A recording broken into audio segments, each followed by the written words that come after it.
nyamara uko yari ejo n'uyu munsi niko ari. Nuko wizeye nk'uriya mugore ukarambura akaboko kawe, yiteguye kuguha imbaraga ushaka zose, kandi imbaraga iramuvamo ikujyamo. Urabona isoko y'ubugingo, ntabwo ubona isoko y'ubugingo muri wowe gusa, ahubwo urabona isoko itanga ubugingo mu izina rya Yesu.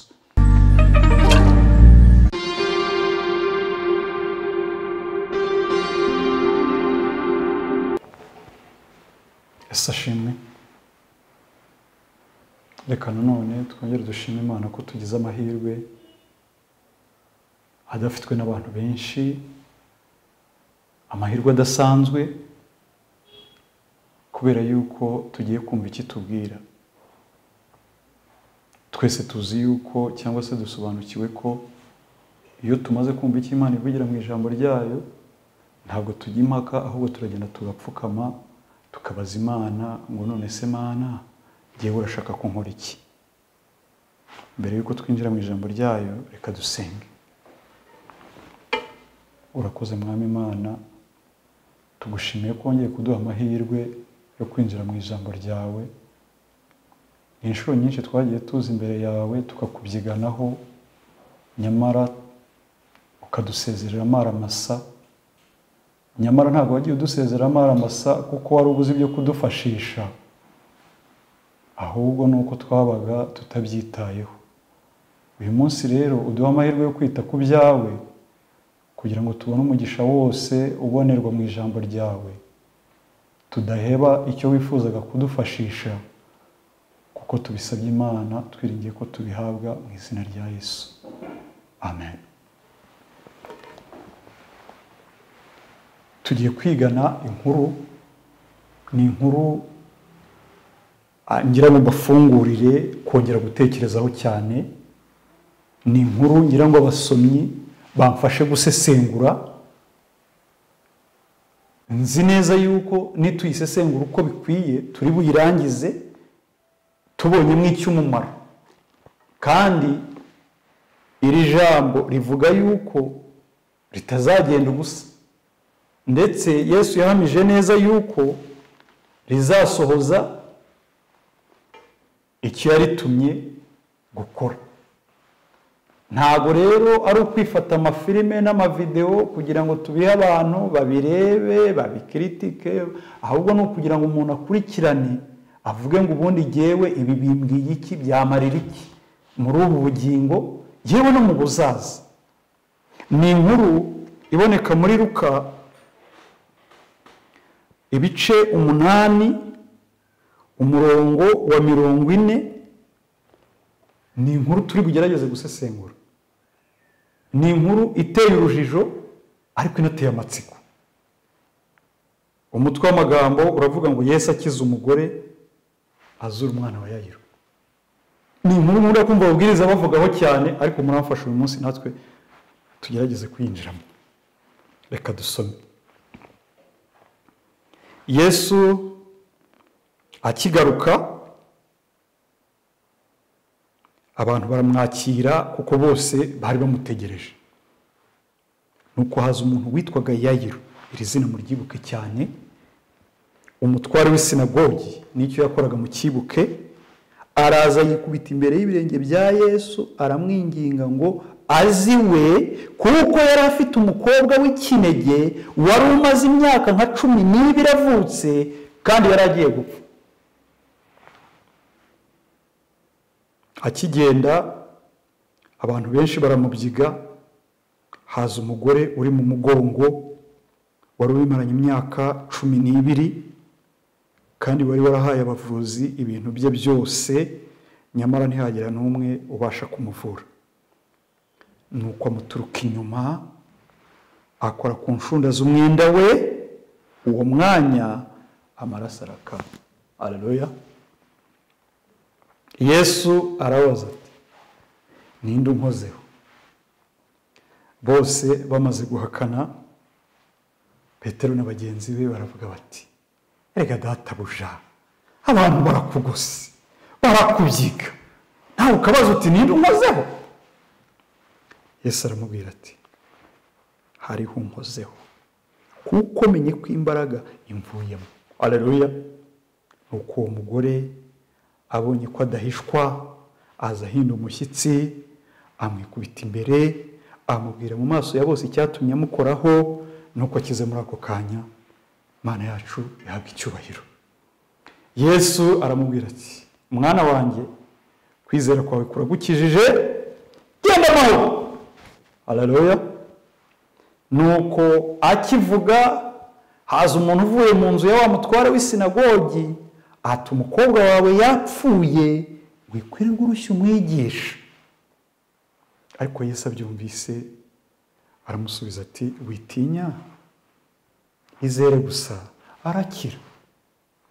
Ageze mu muryango w'inzu, ntiyagira undi muntu akundira ko binjirana nawe keretse Petero na Yohana na Yakobo na se w'umukobwa na nyina. Asanga bose bararira bamuborogera, arababwira ati, mwirira, ntapfuye ahubwo arasinziriye. Baramuseka cyane kuko bari bazi ko yapfuye. Amufata ukuboko avuga cyane ati, mukobwa, byuka. Umwuka we uragaruka, umwanya arahaguruka. Yesu abategeka ko bamufungurira. Ababyeyi be baratangara cyane, ariko arabihanangiriza ngo hatagira uwo babwira ibibaye. Haleluya. Iyi nkuru ni inkuru nababwiye ko turi bufatanye gusesengura. Byari ngombwa ko manza kuyisoma yose kugira ngo tuyisesengure twamaze kuyumva neza. Ni inkuru bavugamo ko Yayiro, niko uwo mugabo yitwaga, umutware w'isinagogi cyangwa se umuyobozi w'urusengero cyangwa se pasiteri cyangwa se umukuru w'itorero cyangwa se bishopu cyangwa se uko wabyita kose, yari afite umwana w'umukobwa wari umaze imyaka 12.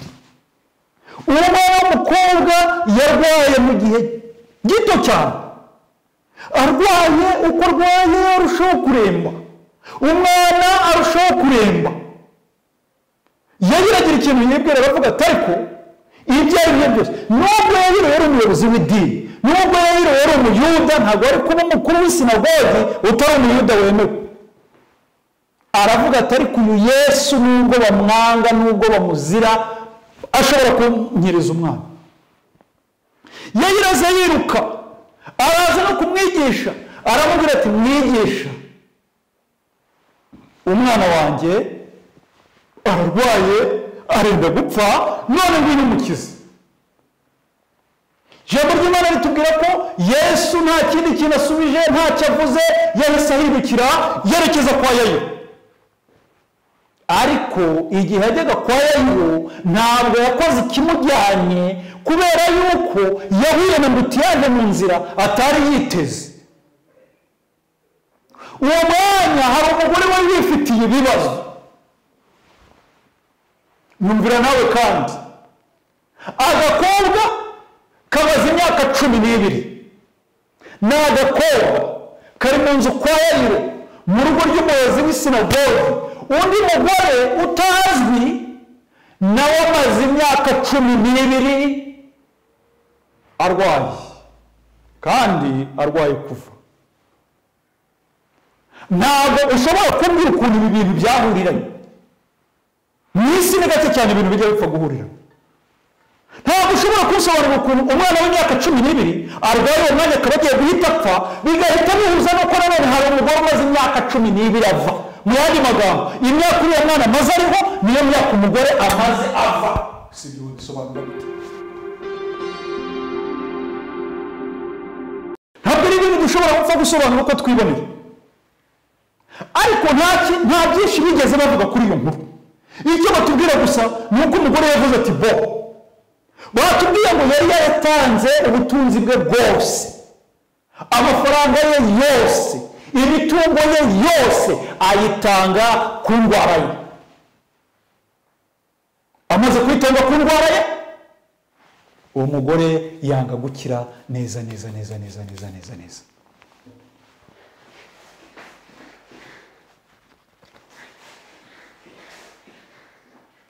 Imitungo ye yaramazwe n'abagabo abaganga bamubwira bati genda Busogo akajyayo, bamubwira bati mu Ruhengeri hari umudogiteri uzwi akajyayo, bati nyamara Faisal nibyo bitaro bikomeye akajyayo, ataga amafaranga mushiraho.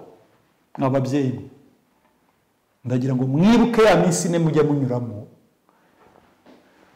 mutekereze kuri Cotex. Hanyuma rero biriya minsi ne muyizamu, none tutagiye gutekereza kuri Cotex, banze utekereze ku kuntu uhangayitse, ushaka gukaraba buri kanya, ushaka guhindura buri kanya, ariko none mumbabarire ya minsi ne uyizamura uyigira icyumweru. Twebwe abagabo kubyumva bishobora kutugoramo, ariko nk'abamama mushobora kubyumva cyane, abakobwa mwabyumva cyane. Ya minsi ne yijyanye uyigeze ku cyumweru, uva ku cyumweru ubigira ukwezi, uva ku kwezi ubigira umwaka, ubigira umwaka umwe, ibiri, itatu. Waba umaze gukoresha Cotex z'amafaranga angahe turetse ibyo kujya kwivuza? Waba umaze wenda reka tuvuga ko icyo gihe Cotex zari zitarabaho, wenda bakoreshaga imyenda, waba umaze guca ibitenge bingahe, waba umaze guca ingutiya zingahe, waba umaze guca amapantaro angahe, waba umaze guca amashati angahe? None ugerekaho amafaranga yo kwivuza kandi afite ikibazo, amaze imyaka 12. Niba hari ikintu ibi bintu bikora, nuko urimo ntushobora kubyara. Gutinda mu mihango bivuze ngo gutinda kubona umwana, ntabwo wabyara uri mu mihango, ntibishoboka. Mu yandi magambo yaramaze imyaka 12 nta kana. Aribwira ati ubwo Yesu yagiye akiza abantu, ubwo Yesu agira impuhwe, ubwo Yesu oya, aba muri bo ni benshi, ngewe ubwanjye ndavuga inzira yose, ngewe ubwanjye ndamuka, ngewe ubwanjye si ngombwa ko Yesu ankoraho, ntabwo ari ngombwa. Yewe kubera ko barimo no kubyigana sinangombwa ko mukoraho, ahubwo reka twumve. Yesu yambaye ikanzu yambaye imukozeho, ikanzu imukozeho ikoze ku mubiri we. Ubwo Yesu n'umwenda we ni bamwe. Nimba n'umwenda wa Yesu ndabamubonye, sinagomba ko babimenya, sinagomba kwazi wanjye oya, ahubwo jyewe ndagenda nkore ku mwenda we, ndakira ndabizi neza. Niba muri we harimo gukiza, no mu myenda ye birimo, ndakora ku mwenda we ndakira. Haleluya. Umugore agenda yomoka acisha akaboko mu bantu kuko ntiyashaka kumukoraho, aragenda akora ku nshunda zimwe, ntabwo yigeze akora ku mwenda, ahubwo yakoze ku kantu gatendera hasi, inshunda ku kantu gatendera akoraho. Amaze gukoraho y'amaraso yavaga yumvaho. It's okay, cyo nashakaga ndakibonye. Arahindukira, ababyigana bagenda, ibyo n'akazi kabo, abamubyigana ibyo birabareba, abamwirukana ibyo birabareba. Arahindukira arigendera, icyo nashakaga ndakibonye, nimusigare muhatana. Haleluya.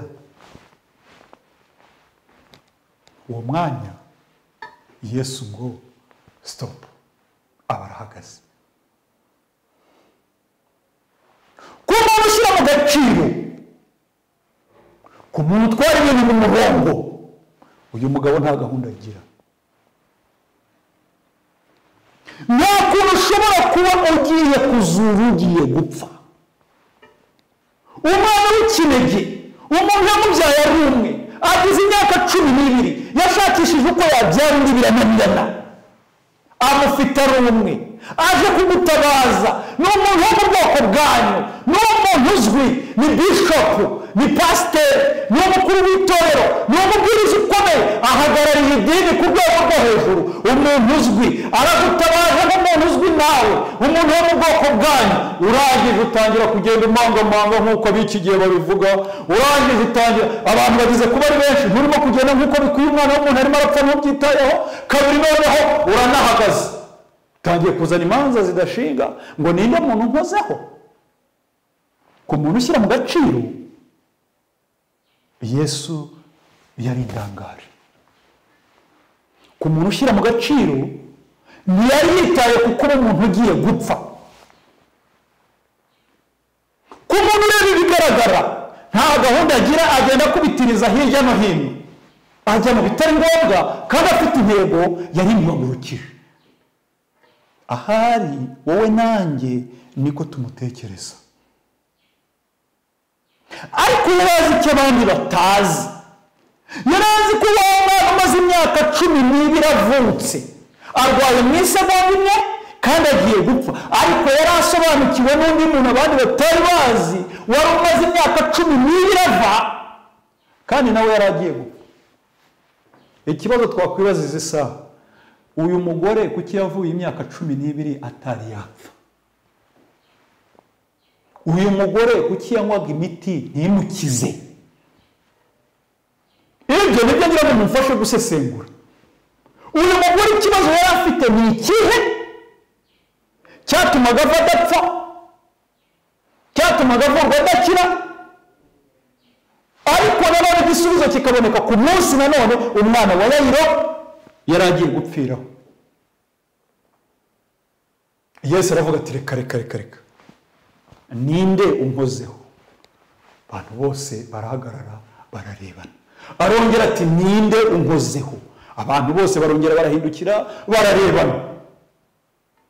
Petero yarashoboye kwivugira, ntabwo yari nkawe nanjye. Burya hari abantu bigira amagambo make mu buzima bwabo, hari n'abandi kuvuga bibangukira cyane. Abo barirukanse baraje, amwikubise imbere, aramubwira ati ariko se nyakubahwa, wowe abantu barakubyiga. Ese ninde ugukozeho, ninde utagukozeho? Ko twese tugukozeho, twese tugushagaye. Aramubwira ati reka Petero, shyira hasi amagambo yawe, reka amagambo menshi yawe. Jewe ndabizi ko hari umuntu nkozeho kuko numvisha imbaraga imvamo. Haleluya. Ikibazo tutabura kwibaza izi saha, twakwibaza ngo mbese imbaraga Yesu yabaga afite zari imbaraga zipimye ku munzani, ku buryo uvana bikira kimwe bikadibangana akavuga ati ariko ninde muntu ukoze ku bintu byanjye? Imbaraga Yesu yari afite zari imbaraga zimeze gute ku buryo izo mbaraga zamuvagamo yabimenyaga? Aravuga ati numvisha imbaraga ivamo. Mu gihe bakiri muri ibyo, Petero arimo ahakana, umugore aza yirukanka amwikubita imbere ngo amubwira byose kubera ko yabonye ko adahishwa. Haleluya. Umwami wacu ni umwami udahishwa. Haleluya. Umwami wacu ni umwami uzi byose. Umwami wacu ni umwami usobanukiwe byose, azi ibyo twibwira,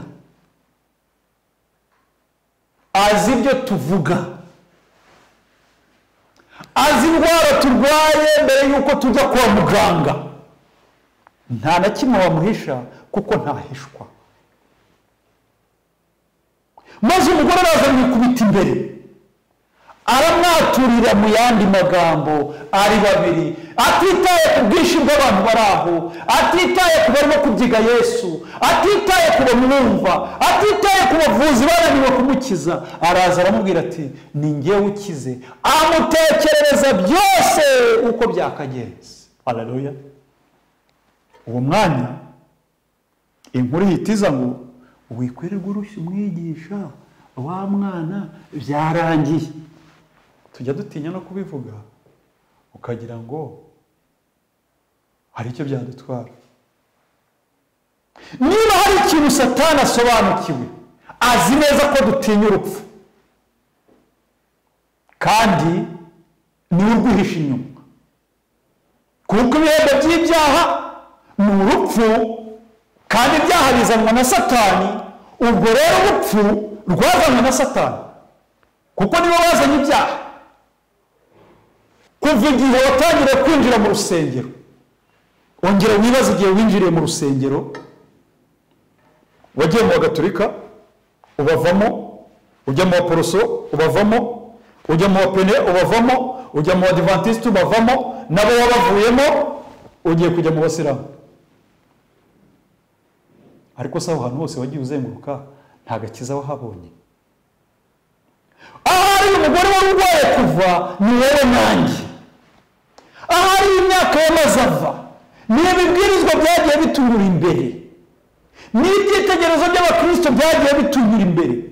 Nguyu mugore yatanze amafaranga menshi ku bavuzi, ariko habura n'umwe wamuvura. Wongera wibaza amatike wagiye utega, wongera wibaza imisozi wazamutse, wongera wibaza ibibaya wamanutse, wongera wibaza amajoro waraye, muri mu butayu runaka, wagiye mu cyumba kwa kanaka, wagiye kwa runaka, ariko iyo bwije ugera ku byaho ukabigotomera nk'unywa amazi. Ariko si Imana yacu nuko yananiwe gukiza. Yesaya ati ukuboko k'Uwiteka ntikwaheze ngo ananirwe gukiza, ndetse n'ugutwi kwe ntikwapfuye ngo ananirwe kumva. Ariko se no kwiye dusenga atatwumva? Niwirirwa ujya gushaka undi mugore, shakira hafi aho ngaho, hafi aho ngaho, hafi aho ngaho mu mutima wawe. Arangije aramubwira ati mwana wanjye, kwizera kwawe kuragukijije, genda amahoro. Haleluya. Petero ati twakubyiganagaho. Ababyiganaga kuri Yesu bari benshi, abamwitiritagaho bari benshi, bari bazanye n'amatsiko atandukanye. Natwe mu rusengero tujyanamo n'amatsiko atandukanye. N'umubwiriza kanaka uyu munsi ndamureba, umugore wa runaka noneho yaje yambaye sitiri imeze gute, ariko kositimu pasiteri yari yambaye mwana we kucongoye, noneho yarihanaguye. Ngibyo ibiganiro twiberamo, ngibyo bitujyana mu rusengero, ariko batuye angahe? Ese amafaranga batuye barayakoresha iki? Mbese ninde uzajya guhaha ibyo bazakoresha ifunguro? Ese urugo rw'urusengero ninde muntu uri kujya kugura amasima? Ngibyo bitujyana mu rusengero inshuro nyinshi tujyamo turimo kubara imibare yacu.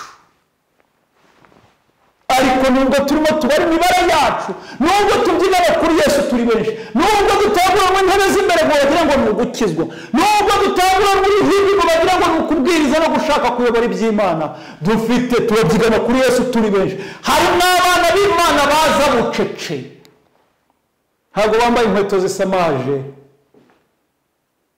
ntabwo bashaka kwambara kositimu zigaragara, si uko bazibuze, ahubwo bafite ikibazo kimwe cyuko bahora bava bagiye gupfa, baramutse batabonye ubatabaye. Ibibwirizwa ntibyagize icyo bikora, indirimbo ntizagize icyo zikora, ariko umwana w'Imana ashobora kugira icyo akora. Niyo mpamvu baza bucece bakicara nta n'ubamenye, barangiza bagahaguruka bakigendera. Ntibafite umwanya wo kwigisha, ntibafite umwanya wo kubwiriza, ntibafite umwanya wo gutera amakorasi, ntibafite umwanya wo gusenga ngo umwuka umanuke. Uwo mwanya ntabwo bawufite, bifitiye agahinda mu mutima, kandi bazi neza yuko bagiye bava, barashaka icyabahuza n'Imana yabo ngo barambure ikiganza bucece babone bamukozeho. Nyamara uko yari ejo n'uyu munsi niko ari. Nuko wizeye nk'uriya mugore ukarambura akaboko kawe, yiteguye kuguha imbaraga ushaka zose, kandi imbaraga iramuvamo ikujyamo. Urabona isoko y'ubugingo, ntabwo ubona isoko y'ubugingo muri wowe gusa, ahubwo urabona isoko itanga ubugingo mu izina rya Yesu. Arangije akomeza inzira no kwa Yayiro, umuyobozi w'idini. Umwana we agiye gupfa, agezemo asanga umwana yapfuye, araryamye, kari agahinda. Abayuda bari bafite akamenyero ko gushaka abarira bakaza bakabafasha bakarira gusa. Hari bagenzi bacu duturanye bapfusha bakikorera amaboko, bagakurikira umurambo bavuza induru mu muhanda. Ni ibihugu bimwe bitwegereye, ariko abanyarwanda bo bafite imigani myinshi ngo imfura ishinjagira ishira. Arapfa ntunamenye yuko yagize agahinda, agashinga icyinyo ku kindi. Nubwo rimwe na rimwe amarangamutima dutanga, ariko iyo bamaze gutaha turashwanyuka. Kandi kurira uwapfuye, kurira uwawe ntabwo ari ibintu bitangaje rwose, ariko hari ababigiramo ikindi kintu. Abayuda rero ngo bari bari mu nzu barimo kuboroga. Yesu yinjiramo. Amaze kwinjiramo, ntiyakundira undi muntu wese uretse Petero na Yakobo na Yohana na se w'umwana na nyina w'umwana. Agezemo yitegereza umwana, aramureba, arababwira ati umwana ntabwo yapfuye ahubwo arasinziriye. Nk'umuntu wese utanga ibyiringiro, dore ko abayuda bamwangaga kandi nibo bari barimo kurira umwana, baravuga bati uyu mugabo yataye umutwe, uyu mugabo ntazi ibyo avuga, umwana yapfuye tureba, abantu bapfuye tureba ni benshi, abo twapfunye ni benshi, abo twabitse ni benshi, nk'uyu nguyu ibyo avuga arabizi. Ariko umwana w'Imana ibyo yavugaga yarabizi. Yarivugiye ngo nijye kuzuka n'ubugingo, unyizera naho yarapfuye azongera abeho. Uwapfuye nta kwizera agira, ariko se w'umwana yari afite kwizera, yari afite kwizera muri Yesu abandi bayuda batari bafite. Abandi bayuda abayobozi b'idini baramurwanyaga, baramugenzaga, bumvaga ibyo avuga, babishakagamo amakosa, ariko yarazi, yabashaga gusoma imitima akamenya bamwizera by'ukuri bitanyuze hirya cyangwa hino. Yababwiraga ko umwana asinziriye kuko yarazi neza yuko icyo yajyaga gukora mu mwanya mutoya, gakobwa byuka. Iryo ni itegeko, ntabwo ari ugusaba. Umwana w'abadaduka arahaguruka. Haleluya. Hari igihe twibwira ko ibyacu byaducikiyeho, hari igihe twibwira ko ibyacu byageze kure, hari igihe twibwira ko ibyacu byapfuye, ariko nubwo byaba byapfuye, aho Yesu ari nta rupfu ruhaboneka, abasha no kubizura. Haleluya. Reka twibwira ko twageze kure aho Imana itabasha kugera. Reka twakwibwira yuko ibyacu byaducikiyeho, reka twakwibwira yuko noneho nta kindi gisigaye, ahubwo reka twibwira yuko aho Yesu ari nta rupfu ruharangwa. Ni ibiki urimo kureba ukabona byagucikiyeho? Ahari wagiye mu nzu y'Imana ntibyagira icyo bitanga, ahari warayamaze gusenga ntibyagira icyo bitanga, ahari umaze imyaka myinshi urimo gusengera ikibazo runaka. Uyu munsi wa none gira kwizera gusa, ariko wizere umwana w'Imana, wiringiye ko abasha kuzura n'abapfuye, wiringira ko aremesha byose ijambo ryo mu kanwa ke. Wowe ongera winire, wisuzume, reka twongere twirebe, turebe ingendo zacu, turebe aho twanyuze. Ese tumufitemo ibyiringiro bingana iki? Ese tumwizereyemo bingana iki? Uyu Yayiro ashushanya abakozi b'Imana. Igihe abakozi b'Imana bazapfukama hasi bagasenga, bakagenda bakajya imbere y'Imana batabeshya, bataryarya, bakita ku ijambo ry'Imana nk'uko baryigisha, bakagenda bakajya imbere y'Imana bakavuga bati dore abakristo banjye barashonje, abakristo banjye bakeneye umutsima w'ubugingo, ariko kandi mfite n'abasore benshi badafite akazi, kandi abo basore bahora imbere yawe barimo bahimbaza mu izina ryawe, kandi abo basore bajya hirya no hino mu ivugabutumwa, nyamara ntibafite ipantaro ikeye yo kujyana mu murimo wawe. Hari abamama bagukorera umurimo, kandi abo bamama babuze abana, afite umwana umwe w'ikinege kandi afite umugabo. Abo bakuru b'itorero, abo pasiteri, abo bishopu bahora batubwira ngo kora ibi n'ibi n'ibi n'ibi, oya, mbikora kubera iki? Kuhari kwizera k'umurwayi kurakenewe, ariko kandi no kwizera k'umushumba nako kurakenewe. Banza wicare hasi wowe unyoboye mu ijambo ry'Imana, banza ushaka mu maso h'Imana, banza wumve ko mfite ikibazo, hanyuma ugende ujya imbere ya Yesu umubwire uti dore umukumbi nguyu wampaye kuyobora.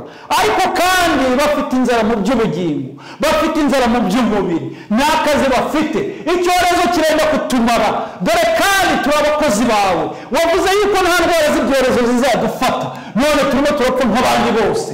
Ongera ugende umujyi imbere umutakambire.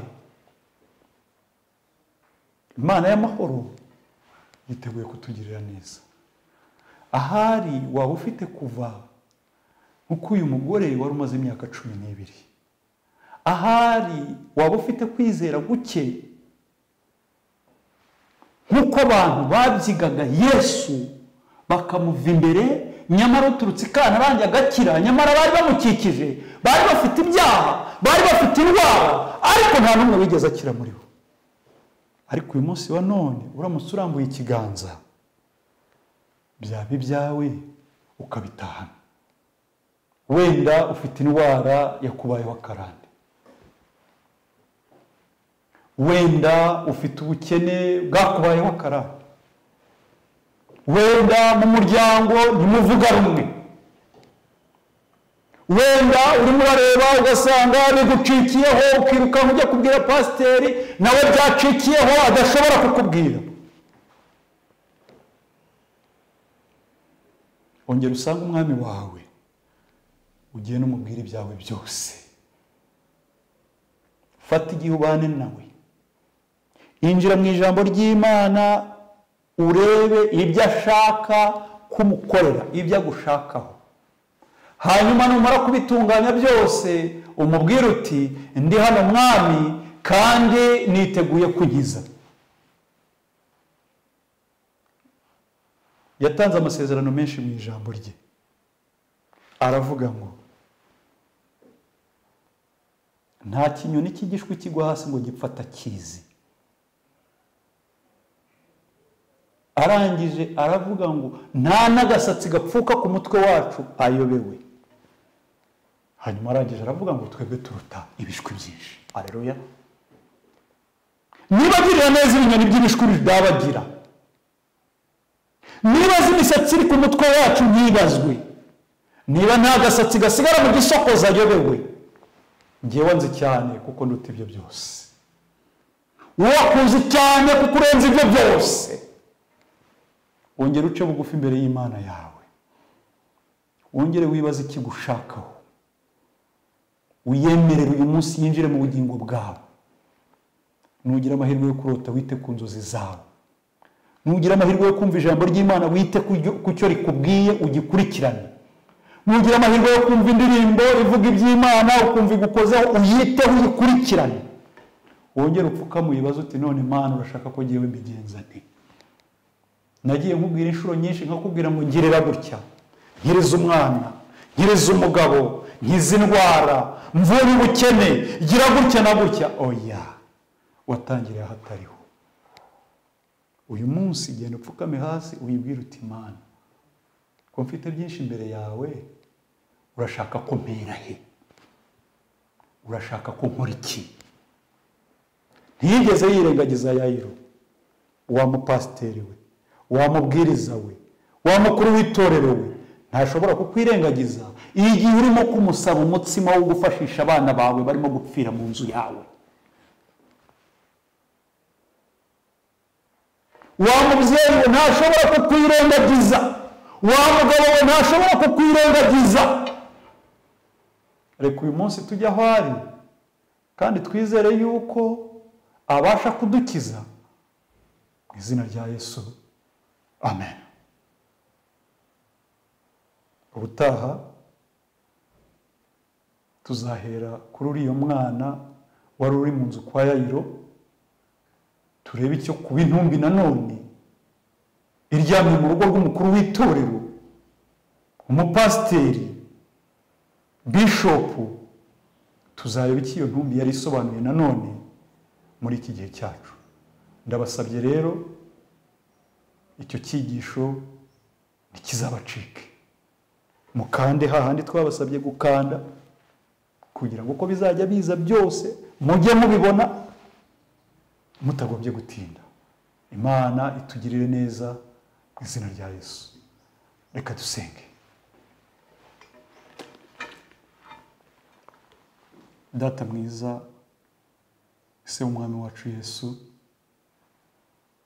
tugushimiye ko udukunda, tugushimiye ko tuzirikana kandi utwitaho kuruta uko ababyeyi bita ku bana babo batoya. Izina ryawe ni iryera, nirihabwe icyubahiro. Tumaze kwiga ijambo ryawe, tubonye neza yuko uko wari uri kera n'uyu munsi ari kuri.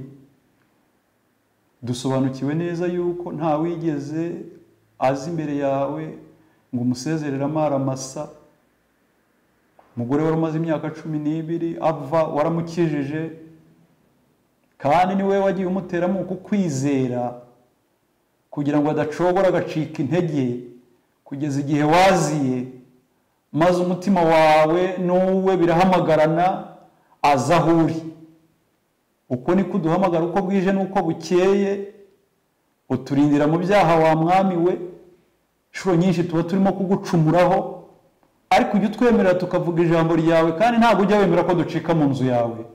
Icyo nicyo tugukundira, izina ryawe ryera rihabwa icyubahiro. Ntabwo ujya dukoze isoni ngo dutamaze ibyacu, uramutse ubishyize ku karubanda ntawe twahereza umukono ngo azawakire, ariko tubikira ibanga, bishimirwa urakarama. Turifuza rero gukizwa ibyaha byo mu gihe cyashize, turifuza gukizwa indwara zo mu gihe cyashize, turifuza guhindurirwa amateka. Turashaka kumva ijwi ryawe rivugana n'imitima yacu ritubwira ngo kwizera kwawe kuragukijije, genda amahoro. Ni kenshi cyane twagiye tukubyiganaho, ni kenshi cyane twagiye tukwitsiritaho, twabaye mu nsengero zitandukanye, twagiye mu byumba bitandukanye, twaraye amajoro, twabaye mu butayu, twiyirije ubusa, ariko ibyo byose birarangira. Twajya kubona tukabona twongeye kugotomera ibyaha nk'abatazi Imana. Turagusabye ngo tubabarire Mukiza mwiza. Uzakurikiranira ijambo ryawe akiyumvamo ko ari mubi, uzamusanganire kugira ngo utazatinda akava aho ngaho atekereza kutanabaho. Abarwayi bazaryizera uzabakize Mukiza mwiza. Abadafite ibyo gufashisha abana babo, dore ko turi mu isi yamanukiwe n'icyago kandi ubukene burimo kuducura bufuni na buhoro, ubatabare Mukiza mwiza. Ntaho uhishwa mu nguni z'umutima wacu, aho ijisho ryawe ribasha kugera, aho twakwihishe utuvumbureyo Mukiza mwiza. Twiringiye yuko umwuka dusabira kuruta uko umwana w'umuntu abasha gusabira undi. Udukize ibyaha byo mu gihe cyatambutse, ariko duhe n'imbaraga zo gutsinda ibyo mu gihe kizaza, kugira ngo twe kuzajya duhora ku kivugo kimwe, tubabarira ibyaha, utugeze ku kigero cy'igihagararo cya Kristo, noneho duhagarare dushima nk'uko ijambo ryawe rivuga. Twiringiye ko witeguye kubitanga kuko wabisezeranye. Mu izina rya Yesu, amen.